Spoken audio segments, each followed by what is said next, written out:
بسم اللہ الرحمن الرحیم۔ السلام علیکم ناظرین، نقطہ میں خوش آمدید۔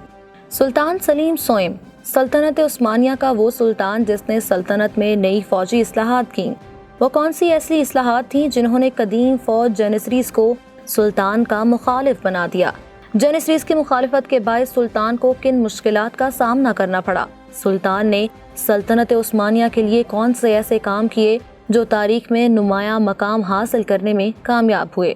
روس اور آسٹریا کو ٹکر دینے والے سلطان سلطنت کے اندرونی معاملات پر گرفت قائم کیوں نہ رکھ سکے؟ سلطان نے اپنی زندگی کیسی گزاری؟ ان کی شخصیت کیسی تھی؟ کون کون سے کام سلطنت کی فلاح کے لیے کیے؟ علماء کرام سلطان کے مخالف کیوں ہو گئے؟ علماء نے ایسا کون سا فتویٰ دیا جو سلطان کو پھانسی کے تخت تک لے گیا؟ ان سب سوالات اور ان سے جڑی مزید معلومات کو جاننے کے لیے ویڈیو کو آخر تک ضرور دیکھیں۔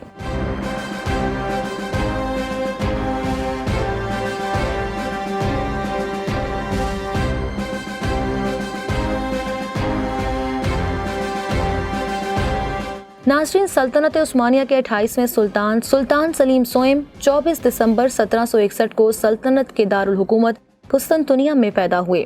سلطان سلیم سوئم 26ویں عثمانی سلطان مصطفیٰ ثالث کے فرزند تھے، جبکہ ان کی والدہ کا نام مہر شاہ سلطان تھا۔ سلطان عبد المجید اول کی وفات کے بعد سلطان سلیم تخت نشین ہوئے اور سلطنت عثمانیہ کے 28ویں سلطان بنے اور عالم اسلام کے 107ویں خلیفہ قرار پائے۔ سلطان سلیم سوئم کی 7 بیویاں تھیں۔ سلطان کے 3 بیٹے اور 2 بیٹیاں تھیں۔ سلطنت عثمانیہ کے زوال کو روکنے اور اس کو ترقی کی راہ پر گامزن کرنے کے لیے جن عثمانی سلاطین نے قابل قدر کوششیں کی، ان میں سلطان سلیم ثالث کا نام سرِ فہرست ہے۔ سلطان سلیم سوئم ریاست میسور کے حکمران ٹیپو سلطان کے ہم عصر تھے۔ سلطان سلیم نے اپنے دور میں تعلیم عام کرنے اور جدید علوم کو عام کرنے کی کوشش کی۔ سلطان کے دور میں فن جنگ سے متعلق کتابوں کا فرانسیسی زبان سے ترکی زبان میں ترجمہ کیا گیا۔ مارٹن بنٹون نے اپنی کتاب A History of the Modern Middle East میں لکھا ہے کہ سلطان سلیم کے ہی دور میں بری اور بحری فوجوں کو نئی سرے سے منظم کیا گیا اور اس نئی فوج کو نظام جدید کا نام دیا گیا۔ فرانسیسی انجینئرز اور توپچیوں کی مدد سے توپ ڈھالنے کے جدید طرز کے کارخانے قائم کیے گئے۔ جاگیرداری نظام اصلاحات کی راہ میں بڑی رکاوٹ تھا۔ اس کے لیے سلطان سلیم نے جاگیرداری نظام بھی ختم کر دیا، لیکن سلطان سلیم ان اصلاحات میں زیادہ کامیاب نہ ہو سکے۔ سلطان سلیم کے خاص وزیر کوشک حسین پاشا نے نیول اور آرٹلری اسکولوں کی مرمت پر کام کیا اور آرٹلری اسکولوں کے لیے ایک لائبریری تیار کروائی جس میں انہوں نے جنگ اور ریاضی کے فن کو جدید ترین لکیریں بتایا۔ سلطان مشہور فرانسیسی فوج کی کتابوں کا ترجمہ بھی کروا رہے تھے۔ انجینئر اوربان یا ووبان مضبوطی کے فنون پر سلطان سلیم نے ملک میں تعلیم کے شعبے کو وسعت دینے کے لیے ایک سنجیدہ منصوبہ تیار کیا۔ بہت سے اسکولوں اور انسٹیٹیوٹس کو قائم کرنے پر بھی کام کیا گیا۔ سلطان سلیم ایک ایسے آدمی تھے جنہوں نے اپنے دشمنوں کو بھی معاف کیا اور سب سے زیادہ اپنے محل میں بغاوت کرنے والوں کو معاف کیا، کیونکہ سلطان ناانصافی سے بھی نفرت کرتے تھے، چاہے یہ غیر مسلموں کے ہی خلاف کیوں نہ ہو۔ سلطان سلیم سوئم موسیقی کے بڑے عاشق، قابل کمپوزر اور اداکار بھی تھے۔ سلطان نے 14 مقام تخلیق کیے، جن میں سے 3 آج کل ٹرکش میوزک میں استعمال کیے جاتے ہیں۔ سلطان سلیم سوئم کو 64 کمپوزیشنز آج بھی مشہور ہیں۔ ان میں سے کچھ ترکی کلاسیکی موسیقی کے کردار کا باقاعدہ حصہ ہیں۔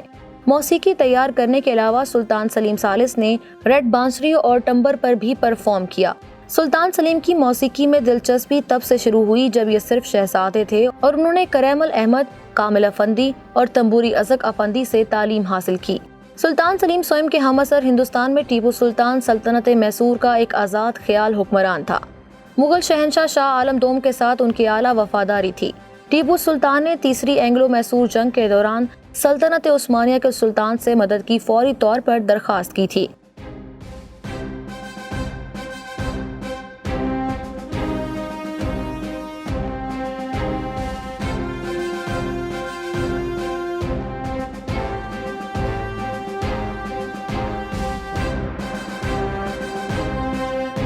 اس جنگ میں ٹیپو سلطان کو ناقابل تلافی شکست کا سامنا کرنا پڑا۔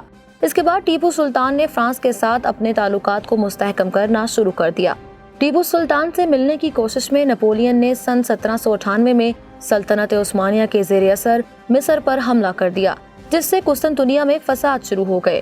اس کے بعد انگریزوں نے سلطان سلیم سے اپیل کی کہ وہ ٹیپو سلطان کو ایک خط بھیجے جس میں سلطنت میسور میں برطانوی ایسٹ انڈیا کمپنی کے خلاف اس کی حالت جنگ کو روکنے کی درخواست کی جائے۔ اس کے بعد سلطان سلیم سوئم نے ٹیپو سلطان کو ایک خط لکھ کر فرانسیسیوں کو تنقید کا نشانہ بنایا اور ٹیپو سلطان کو بھی آگاہ کیا کہ سلطنت عثمانیہ میسور اور انگریزوں کے مابین بیچ کا کام کر رہی ہے، اگر وہ فرانسیسیوں کے خلاف انگریزوں کا ساتھ دے۔ لیکن ٹیپو سلطان نے 2 بار سلطان سلیم کو خط لکھا جس میں عثمانیوں کے مشورے کو مسترد کیا گیا۔ تاہم بدقسمتی سے اس سے پہلے کہ ٹیپو سلطان کے زیادہ تر خط قسطنطنیہ پہنچے، چوتھی اینگلو میسور جنگ شروع ہو گئی۔ ٹیپو سلطان سرنگا پٹنم کے محاصرے کے دوران شہید ہو گئے۔ سلطان سلیم کو اللہ تعالیٰ نے لاتعداد صلاحیتوں اور توانائی سے نوازا تھا۔ سلطان نے اپنی انہی صلاحیتوں سے لوگوں کو اپنی محبت میں مبتلا کر دیا اور سلطان کے تخت نشین ہونے پر لوگوں کو ان سے بڑی امیدیں وابستہ تھیں۔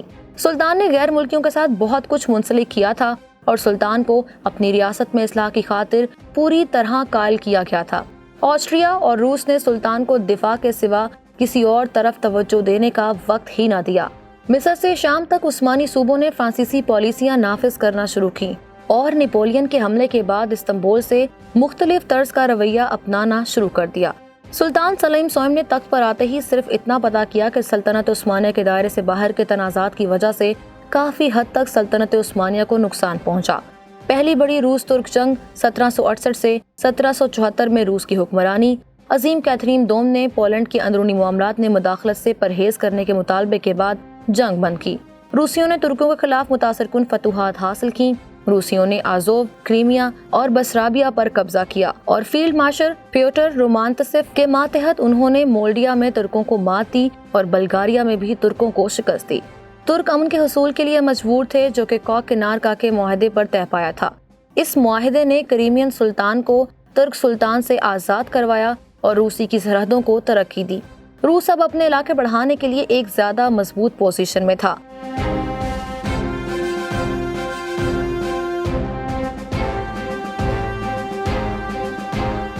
اور 1783 میں کیتھرین نے جزیرہ نما کریمیا کو یک طرفہ طور پر قبضے میں لے لیا۔ آسٹریا کے ساتھ روس کی طرف سے ایک بار پھر جنگ 1787 میں شروع ہوئی۔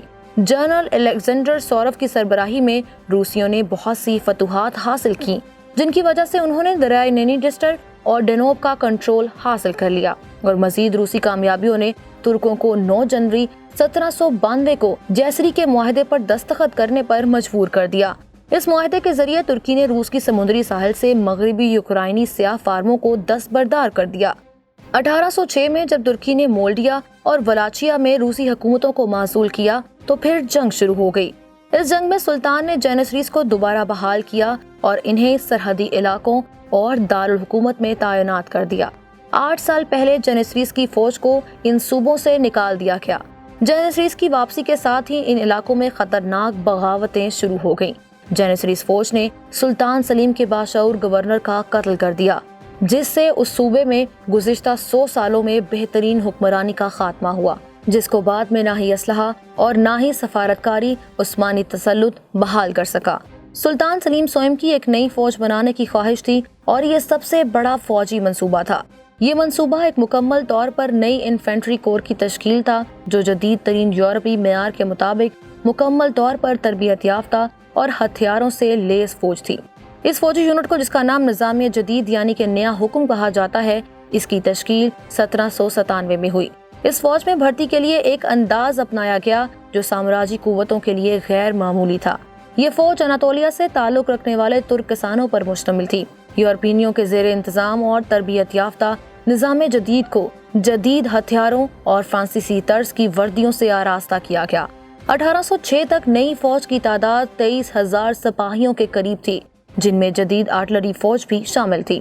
اس فوج کے یونٹوں نے معمولی کارروائیوں میں مؤثر کارکردگی کا مظاہرہ کیا، لیکن سلطان سلیم کی باقاعدہ فوج کے ساتھ باقی فورسز کو یکجا کرنے میں ناکامی کا سامنا کرنا پڑا۔ سلطان نے اپنے گھریلو مخالفین کے خلاف اس فوج کو تعینات کرنے میں ہچکچاہٹ محسوس کی۔ اس ریاست کے دفاع میں فوج کے کردار کو محدود کر دیا، جسے اس ریاست کے تحفظ کے لیے بنایا گیا تھا۔ سلطان سلیم کے دور حکومت کے آغاز سے ہی جینیسریس نے فوجی اصلاحات کے اس پورے پروگرام کو اپنی آزادی کے لیے خطرہ سمجھنا شروع کر دیا تھا اور انہوں نے میدان میں نئی فوج کے ساتھ خدمات سر انجام دینے سے صاف انکار کر دیا۔